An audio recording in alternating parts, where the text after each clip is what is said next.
Welcome to the Subconscious Mind Mastery Podcast on our Sunday series. Thomas Miller, I'm glad you're here. We're going to talk about a principle or a concept that I rediscovered here this past week.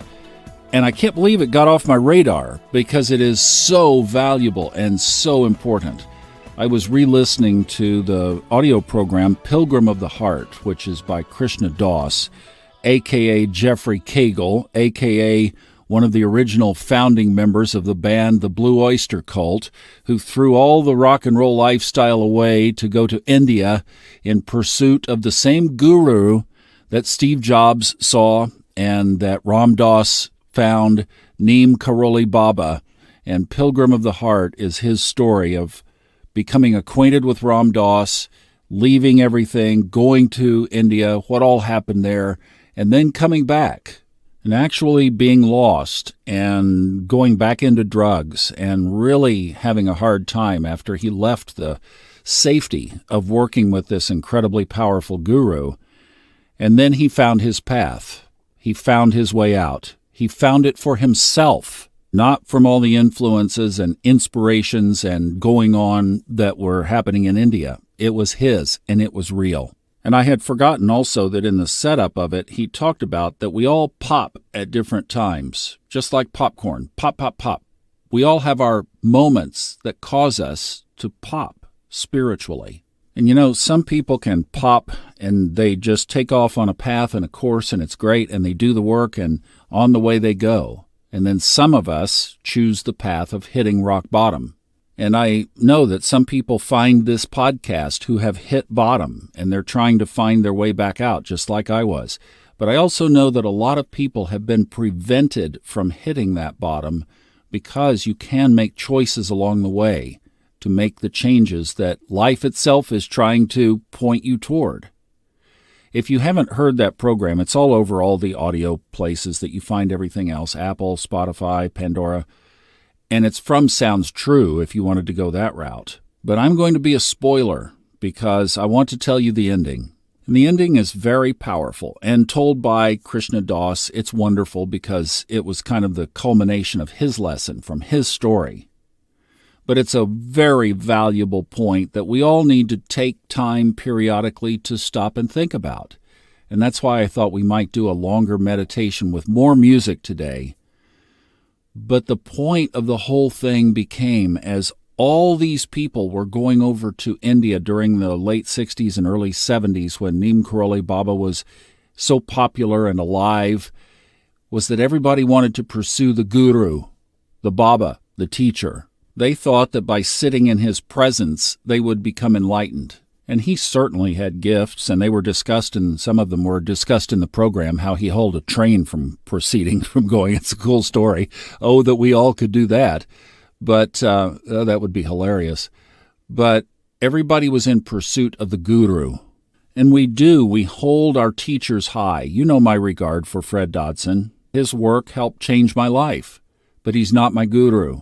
He didn't tell me a path to go on. I listened to some of the teachings, and I chose the path. And that's where this audio program points.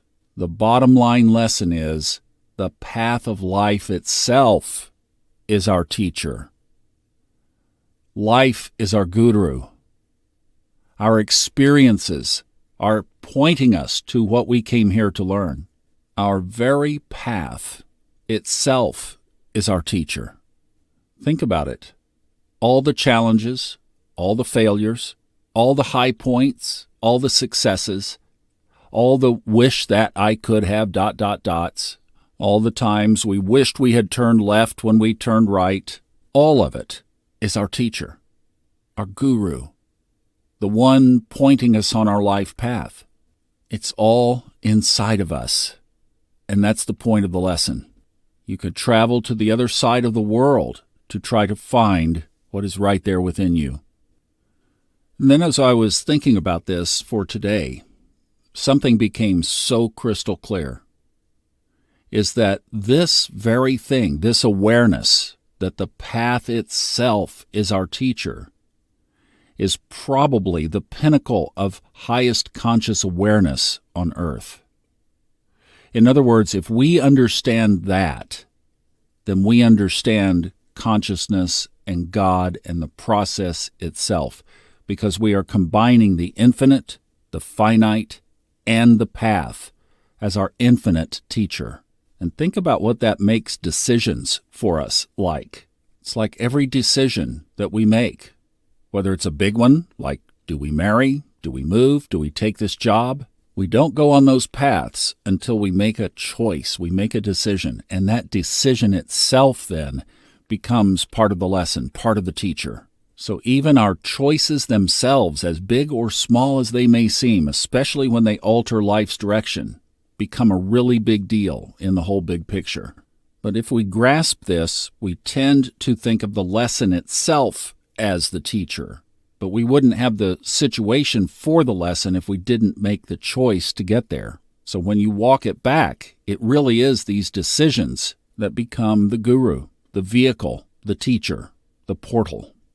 Then I thought about this, that often we really don't stop to think about the journey as our teacher. We think about it as our path. Am I aligned with my path? But really we're seeing it more from the present moment. We're trying to analyze where we are now. Is that on our path? Rather than seeing it as the collective accumulation of lessons over the course of our life. And because we don't see it in the context of the big macro picture, we tend to react to the present when the very present is trying to teach us the lessons. Wow. I hope you get the depth of this, that there really is some reframing that we can do here. When we have a present moment decision, a present moment choice, we can choose to go to the right or to go to the left. We get caught up in all of the minutia of the decision itself, but now we start thinking about the whole process as part of our infinite source teacher. To me, that would take the resistance out of it really, really fast. In other words, it's not about the pluses and the minuses and the should-Is and the muscle testing and all of that. It's about what lessons am I getting from this right now? Soul path lessons, that my soul grows from this silly little decision that's in front of me, is actually a really big soul-based deal. Then it's not so much about the decision or the outcome or the results, etc. It's about capturing the essence of the very moment of decision itself, being in our most conscious awareness. Wow.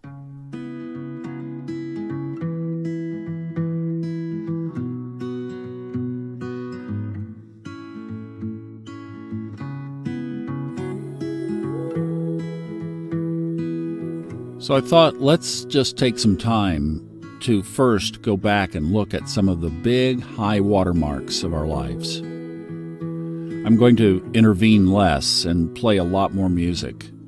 But first, I thought it would be good to get a context of this. Maybe you've done this work and this is more of a review, but it's a good thing to do.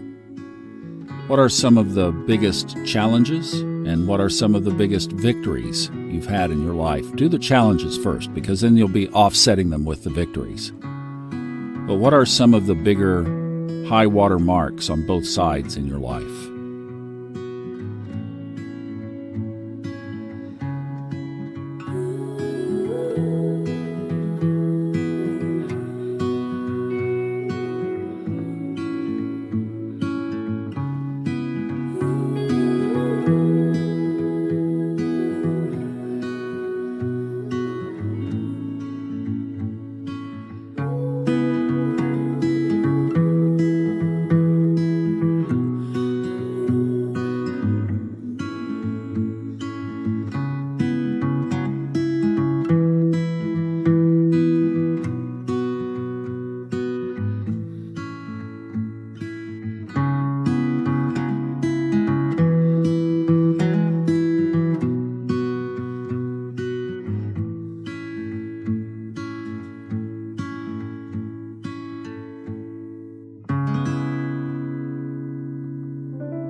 and then bring it forward to today.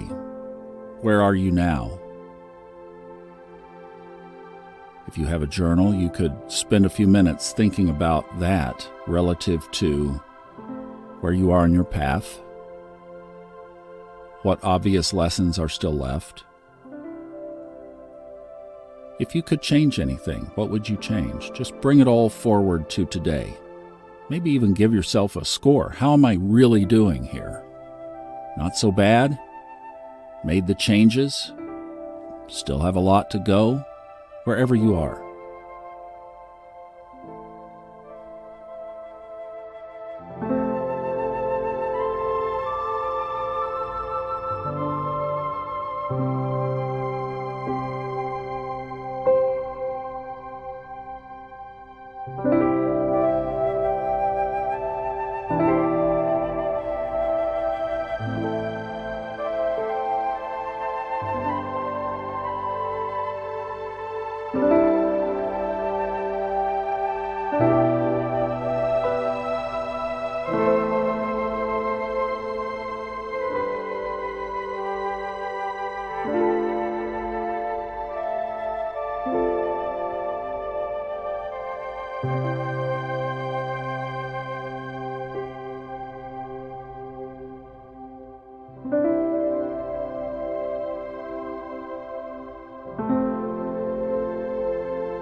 Then I think the third part of this that's a natural is to game film what you're going to do next time you have a major decision.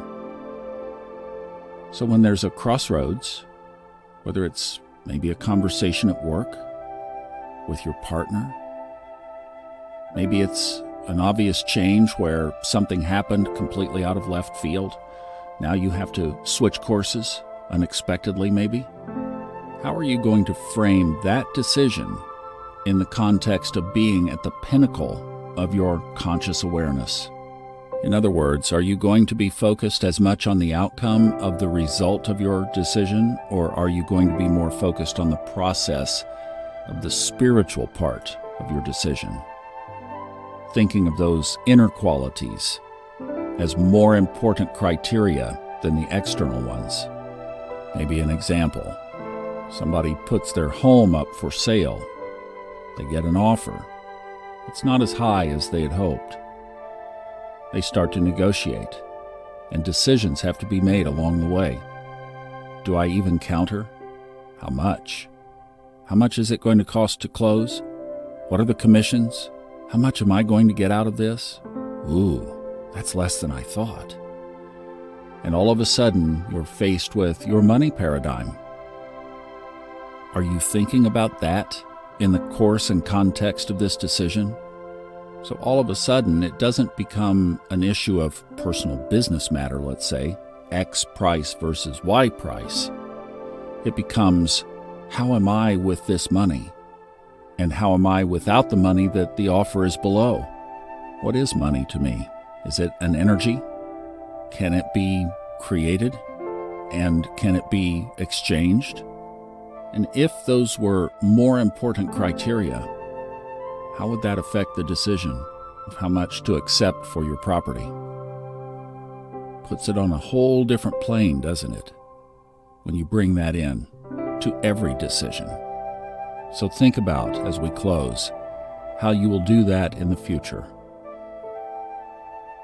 I leave you with more music, and of course the invitation to, especially now, enjoy the journey. Thanks for listening. I'm Thomas Miller.